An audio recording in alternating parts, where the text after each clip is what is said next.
Hello everyone, আজকে আবারও অনেকদিন পর তোমাদের সাথে লাঞ্চ থালি শেয়ার করছি। আজকে দুপুরে আমাদের ঘরে সাধারণ একটা মেনু তোমাদের সঙ্গে শেয়ার করব। কোনো ফ্যান্সি কিছু না, একদম ঘরোয়া রান্না। চলো দেখি আজকে দুপুরে আমার সোনামা আর আমি কি খাচ্ছি। আজকে দুপুরে আমার সোনামার প্লেটে আছে ভাত, শীতের মিক্সড সবজি ভাজি। এ ভাজিতে দিয়েছি আলু, ফুলকপি, পেঁয়াজকলি, বরবটি, শিম আর গাজর।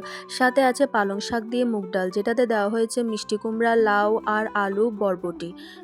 সাথে আছে হাইচাদা মাছের তরকারি, কোয়েল পাখির ডিম আর ডাল।